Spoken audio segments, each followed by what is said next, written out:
Bonsoir à tous et merci de nous rejoindre dans l'info continue ce mardi 31 mars 2026.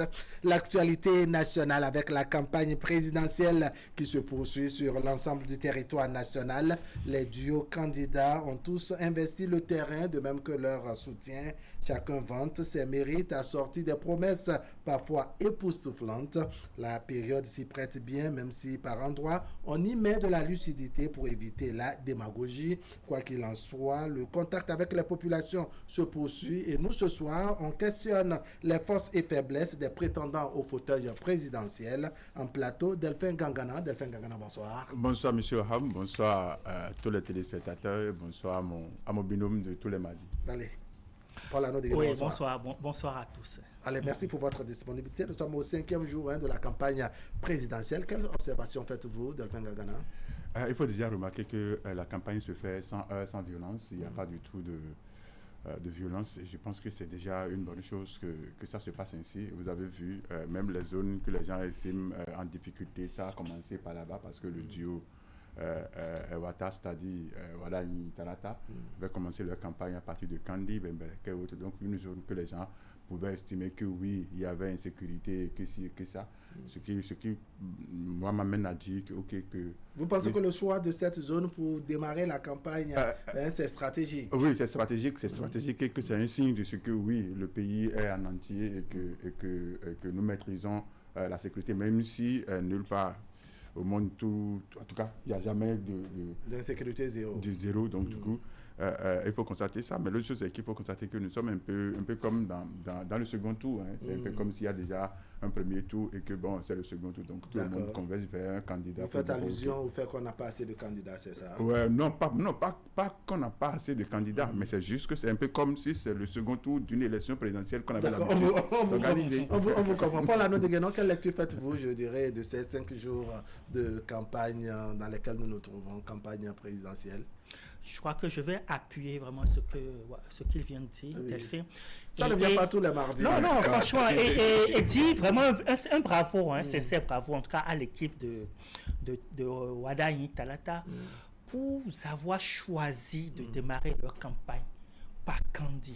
En tout cas, par le Nord, pas forcément Kandi, mais par le Nord. C'est très stratégique et c'est très... En tout cas, moi, j'ai particulièrement... Mais c'est très bien parce que vous savez qu'il y avait certaines appréhensions et tout. Donc, choisir de commencer par là, c'est vraiment très, très bien. Et ça prouve quand même qu'ils ont de la bonne réflexion et qu'il y a une bonne équipe derrière cette équipe a bien réfléchi et a trouvé vraiment les bonnes stratégies parce qu'il faut aller. Et vous avez vu tout l'engouement qu'il y a eu, tout l'engouement qu'il y a eu, que ça soit à Kandi, que ça soit à Niké, etc. Dans toutes les zones qu'ils ont sillonnées. Et donc, maintenant, après, comme nous sommes en pleine campagne, il faut saluer également l'autre camp aussi, qui a commencé par le mono. Et donc, en tout cas, vraiment... Donc, est-ce que vous ne pensez pas que ça aussi, c'est stratégique, c'est-à-dire éviter peut-être de se croiser sur le même terrain, même s'ils auront chacun à parcourir pratiquement les mêmes endroits, les mêmes circonscriptions? Est-ce que vous ne pensez pas que ce choix, n'est-ce pas, du duo, je dirais, Rouanou, Rouanou, et que ce choix aussi est stratégique? Oui, bon, de toute façon, ce n'est jamais conseillé que vous commencez par le même endroit. En fait, c'est vraiment pas bien. Donc, les autres ont choisi là-bas, eux, ils ont choisi de l'autre côté. Ils ont commencé donc par le sud pour probablement finir par le nord, que les autres ont commencé par le nord pour probablement finir par le sud. Et donc, c'est une très bonne chose. Donc, les autres, ils ont préféré, a préféré commencer par sa commune ou bien par sa commune ou bien par son département plutôt natal. C'est stratégique aussi. C'est stratégique parce que qu'on le veuille ou non, ce duo a besoin quand même de rallier. Puis de l'autre côté, c'est un peu la ruée vers un candidat comme il a tenté de le dire tout à l'heure. Donc, il a besoin de rallier les autres de son côté. Donc, je pense que c'est une bonne chose. Oui, mais il y a qu'on ne sent pas les choses. On se pose la question, sommes-nous vraiment en campagne? Est-ce que c'est une question de nostalgie ou bien c'est parce que les réalités du moment s'y prêtent? Avant de répondre à ça, je vais revenir sur votre préoccupation de tout à l'heure. Oui, on a au moins le programme de l'évolution du duo Wadayi Talata, c'est-à-dire on sait tel jour ils seront dans telle localité, tel jour ils seront dans telle localité. Mais je ne sais pas si vous avez vu de l'autre côté leur programme pour qu'on puisse dire est-ce qu'ils auront le temps, est-ce qu'il y aura possibilité de se croiser un peu comme vous l'avez dit.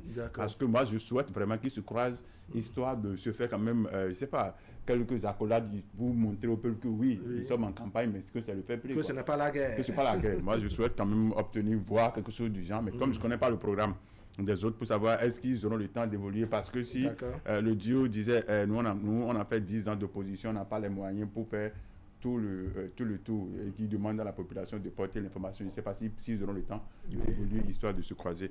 Maintenant, par rapport à votre question, moi je commence déjà par dire que oui, les élections, c'est-à-dire la faveur, l'engouement que nous avons l'habitude d'obtenir avait déjà changé à partir de 2021, parce qu'en 2016, on avait une élection où il y avait tous les poids lourds, les gros éléphants, les géants étaient dans la campagne.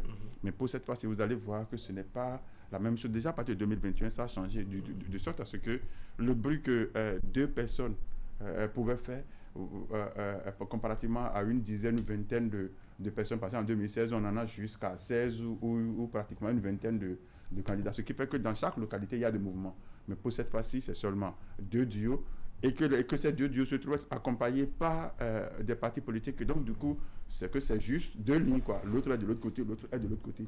Ce qui fait que, bon, on ne va pas sentir la même faveur, le même bruit qu'on avait l'habitude de sentir, mais toujours est-il que nous sommes en campagne, parce que, oui, les candidats sont sur le terrain, on a leur écho. L'autre chose est que, oui, avant les élections, on assistait à des mouvements, à des bruits de bottes, ou peut-être à des appels, puisqu'il y a des messes d'action de grâce, ou des kermesses, des libations et autres, parce qu'il y a des gens qui veulent se faire positionner, qui veulent avoir de place. Donc chacun fait feu de tous les bois sur le terrain, histoire de se faire voir. Mais pour cette fois-ci, nous ne constatons pas ça, parce qu'il y a une union d'action, donc tout le monde se trouve dans vous trouvez vraiment en campagne? Est-ce que vous sentez qu'on est vraiment en campagne? On sent qu'il n'y a plus les tintamarres d'avant, trop de bruit et autres. Est-ce que vous sentez la ferveur d'une élection présidentielle, des campagnes qui précèdent? Bon, alors, je sais que vous avez peut-être, parce que vous vous rappelez la dernière fois où je parlais de ma soeur. Oui. Non, mais cette fois, ce n'est pas le cas. D'accord. Non, ce n'est pas le cas. Cette fois-ci, personnellement, moi, je sens la campagne, que ce soit sur les réseaux sociaux, mais également dans la ville. Hein, vous voyez, il y a beaucoup d'affiches un peu. Même tout à l'heure, en venant, j'ai vu une voiture remplie d'affiches, où on sentait même l'odeur du papier. D'accord. Oui, et c'est à l'effigie, donc je ne vais pas le nommer, mais non, donc c'est pour dire quand même qu'il y a quelque chose qui se passe. Et il faut le reconnaître. Quand vous sortez dans la ville, vous devrez savoir que là, il y a quelque chose qui se passe, et on voit des affiches géantes un peu partout dans la ville.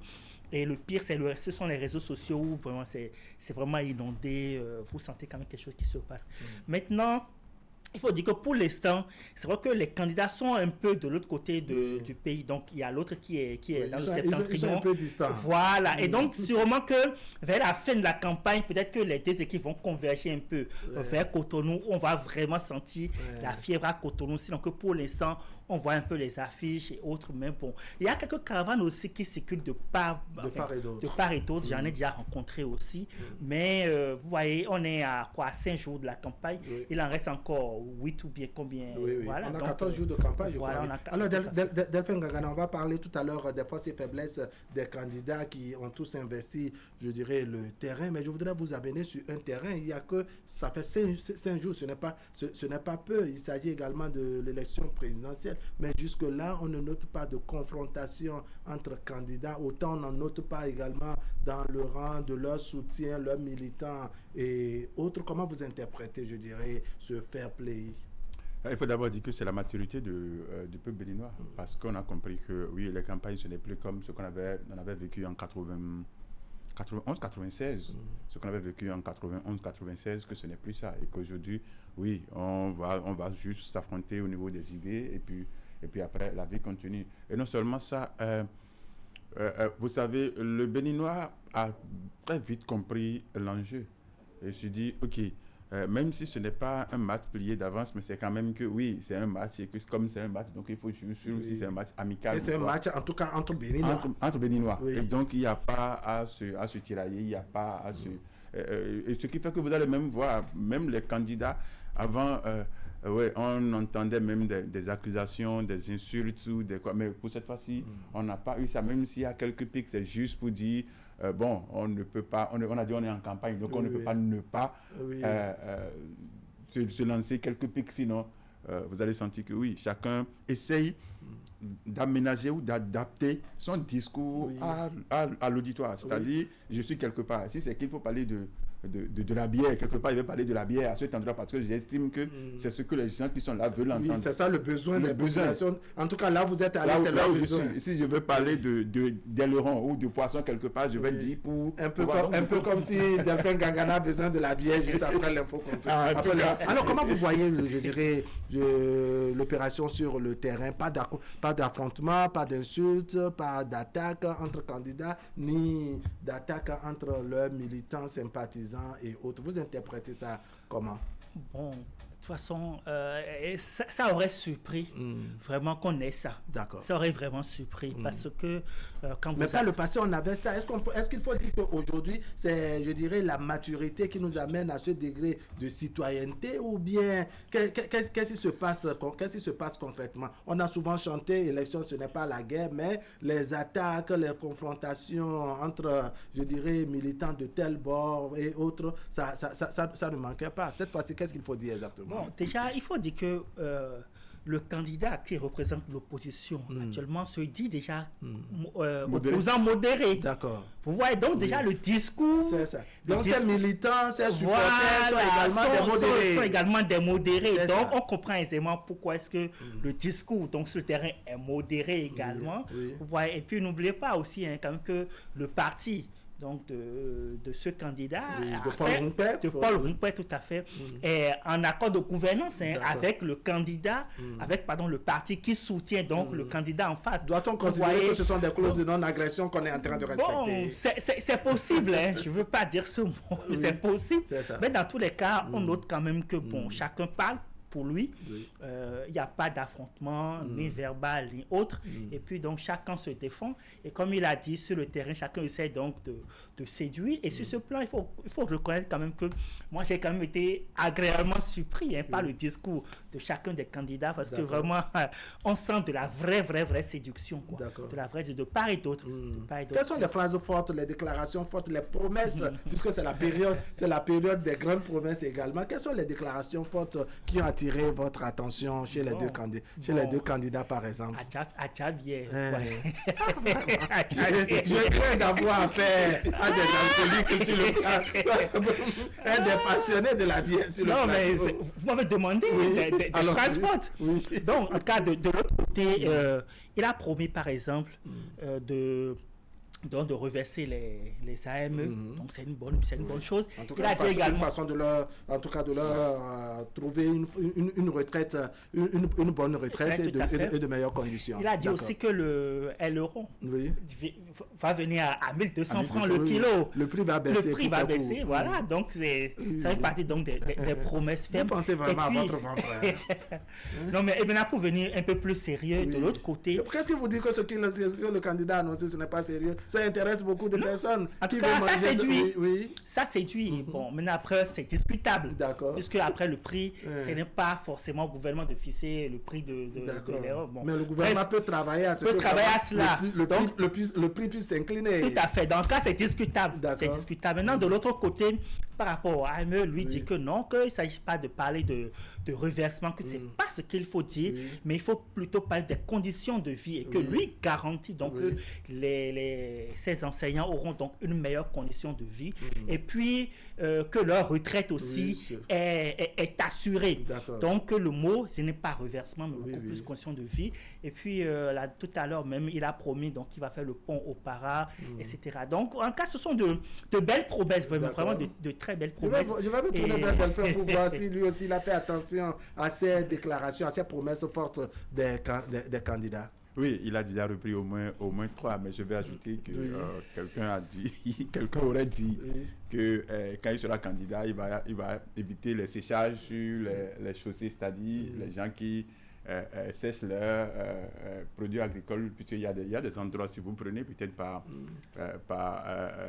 Boupa, Lokosa, pour aller à Bomé, vous allez voir qu'au bord des voies, vous allez voir c'est soit piment ou c'est haricots, ou c'est donc il va... Et je dis oui, mais c'est quand même bien parce que... Ça, c'est aussi c'est pour leur trouver de meilleures conditions. De meilleures conditions. C'est pas qu'il veut interdire le séchage. Oui, bon, non, mais il a dit, en tout cas, il va interdire cette pratique qui consiste à sécher au bord, parce que ça dérange des fois, ça crée même des accidents. Et c'est sûr que c'est pour apporter, je dirais, une mesure d'accompagnement. Donc, il y a ça, et la bière va intéresser beaucoup, parce qu'il dit pour des cérémonies, non, pas parce que, vous savez quoi?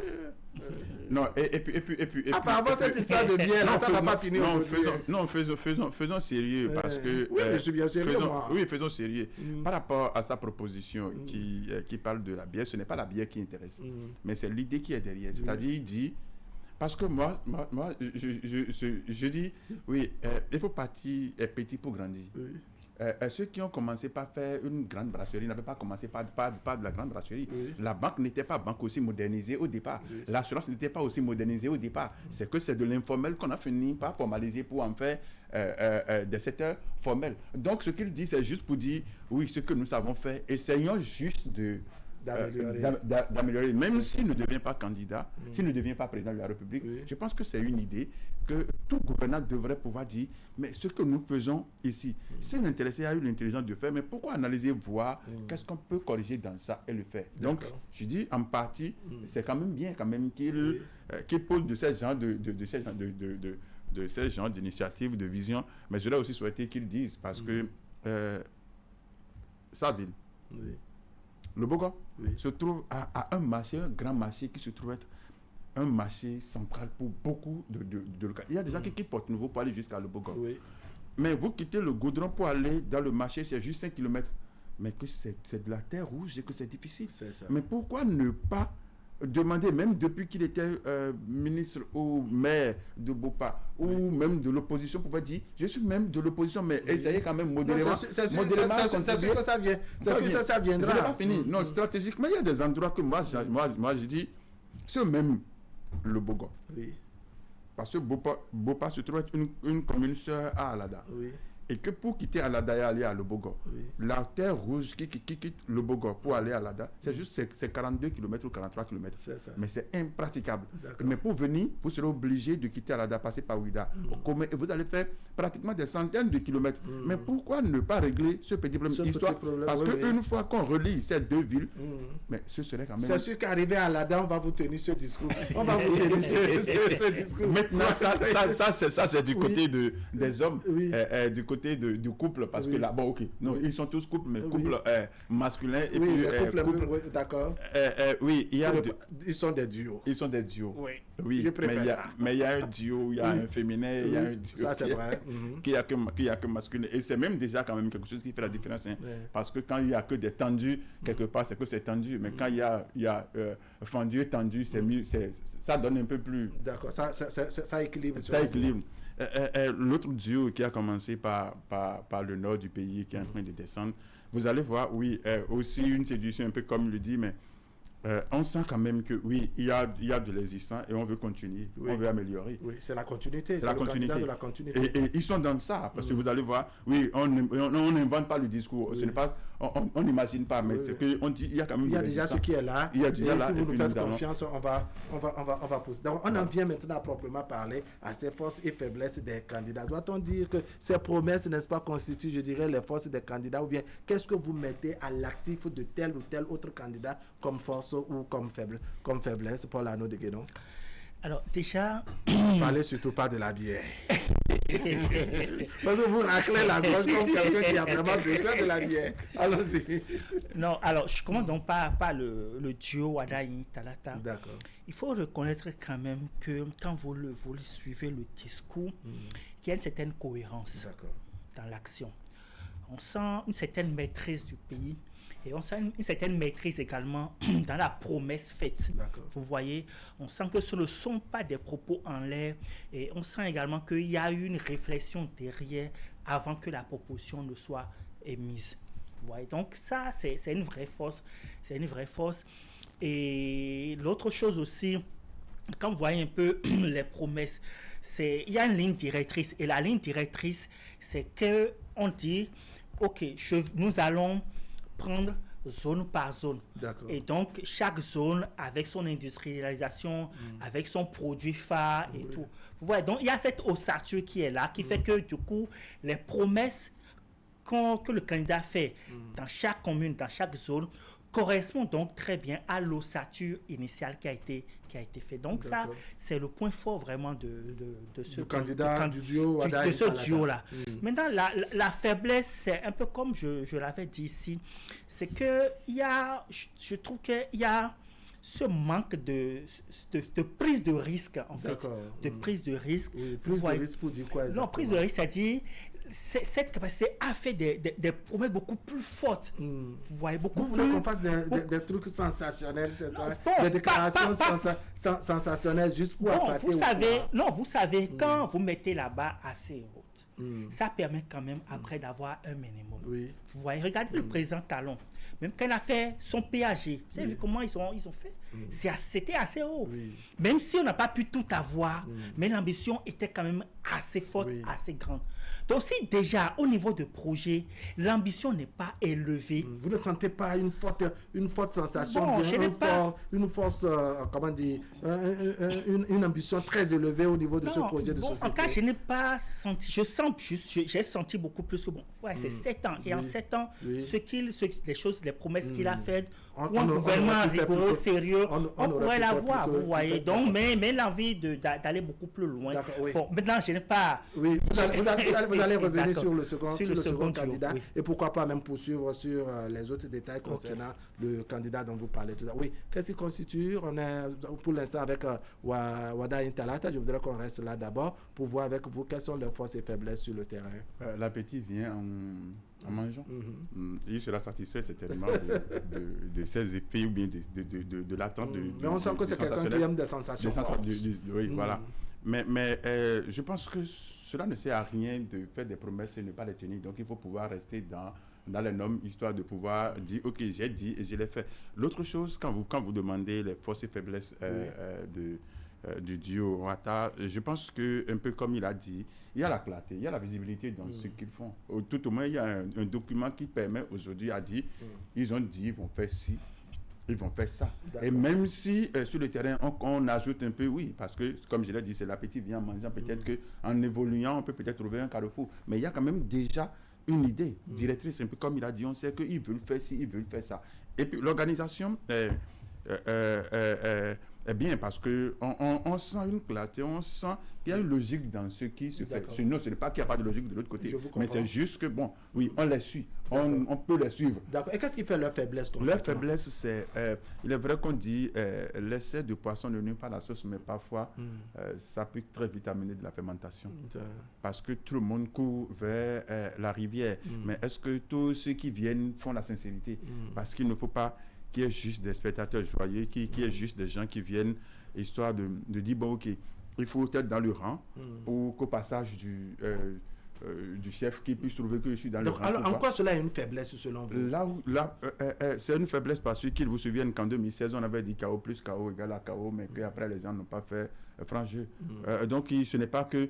c'est une faiblesse simplement parce que tous ceux qui viennent, est-ce qu'ils viennent vraiment pour la bonne cause? Mais il n'y a pas un baromètre. Quel est le baromètre pour savoir que, bon, X qui rejoint les rangs, n'est-ce pas, vient avec la sincérité ou non? Donc, ça ne saurait être d'emblée une faiblesse. C'est vrai qu'on va conjecturer autour de ça, mais c'est peut-être la fin, c'est-à-dire c'est le soir du 12 avril qu'on verra. Est-ce que vraiment l'engouement, ce déferlement ou bien cette volonté d'accompagner, est-ce que ça s'est vraiment manifesté dans les unes? Mais bon, partant de l'expérience, on va se dire, bon, est-ce que c'est parce que les gens ne trouvent pas que le match est plié d'avance qu'ils ont trouvé qu'il faut aller vers l'histoire? Alors, Paul Anou, avant de venir parler de Paul Hunkwe et de Roch Ouanou du parti Foscoré pour un Bénin émergent, est-ce que vous pensez, comme Delphin Gangana, que, je dirais, cette vague de dernière minute qui a rejoint, je dirais, le camp de Romuald Wadayin, n'est-ce pas que ce camp, ou en tout cas que cette vague constitue une faiblesse du duo, alors qu'on parle, je dirais, des additions et des multiplications? Bon, et on peut le voir sur plusieurs points, parce que dans tous les cas, je pense qu'il avait dit en amont qui était quoi, que on sent comme si c'est un deuxième tour, un second tour de l'élection. Et donc, tout le monde est en train de choisir carrément son camp. Ouais, et c'est très facile. Donc, il n'y a que 2 camps. Vous voyez, donc, ça peut se justifier, cette ruée vers ce candidat, sachant que... Mais ça devrait faire plutôt la force du candidat. Oui, parce que plus vous avez du monde derrière, plus vous avez des adhésions et autres, ça devient une force et non une faiblesse. Pourquoi tout à fait. Même, en fait, là où la faiblesse, en tout cas, à l'instant, c'est une force. Indéniablement, c'est une force. Mais là où la faiblesse pourrait se ressentir, c'est peut-être lorsque le candidat serait le choix donc, du peuple béninois. Parce que la désillusion risque d'être très, très, très forte. Et on l'a remarqué lors des présidentielles passées. Lorsqu'il y a une ruée vers quelqu'un après la désillusion est souvent très forte. Et les gemmes de division, les gemmes de... ça permet de créer une nouvelle opposition. Et je pense que l'opposition risque de se former très rapidement après cette élection. Vous pensez qu'il y en aura qui... Oui, donc c'est clair. Il y en aura qui ne seront pas prises en compte, c'est ça? C'est évident, parce que de toute façon, le candidat ne peut pas contenter tout ce... Allez, on en vient au second candidat, le candidat Paul Hunkpe et Roch Ouanou. Oui, leur force et leur faiblesse, il faut dire que c'est un candidat c'est un dieu qui n'a pas de pression sur le dos. Ils sont libres, ils sont free, et ils se battent, et puis ils sont dans leur monde. D'accord. Leur faiblesse, c'est qu'ils estiment qu'ils n'ont pas de moyens pour pouvoir aller faire tout. Ils n'ont pas autant de soutien pour faire aussi fort que les autres. Mais leur force, c'est qu'ils sont libres et ils parlent et ils font quand même leurs propositions. D'accord. Mais est-ce que vous ne pensez pas que la force aussi peut résider dans le fait qu'eux, ils n'ont pas de bilan à défendre, bilan de gestion à défendre? Parce que oui, ils n'ont pas, en tout cas, ils n'étaient pas, ces 10 dernières années, ils n'étaient pas aux commandes, comme on dit. C'est justement est-ce une force ou une faiblesse? C'est pour ça que je dis qu'ils n'ont pas de pression. C'est que c'est une force. Personne ne va leur dire, oui, on vous a vu faire et que vous n'avez pas pu, et que si et que ça, vous nous aviez dit ça en 2000, je ne sais combien, et qu'aujourd'hui vous revenez dire la même chose, ou tel projet a été déjà proposé par tel candidat ou bien tel président qui n'a pas fait et que c'est vous qui le ramenez. Non, le duo Hunkpe et Ouanou n'a pas cette pression sur le dos. Il n'y a pas cette affaire, on va dire oui. Oui, Paul Anou de Guénon, c'est quoi les forces du parti? Non, je crois que c'est exactement ça. Ils n'ont pas cette pression-là. Ils n'ont pas de bilan à défendre et tout. Et puis leur discours, ils reprennent exactement le même discours que l'opposition tenait depuis, qui est quoi? Il y aura assise nationale. Nous allons... Il y en a qui adorent ça.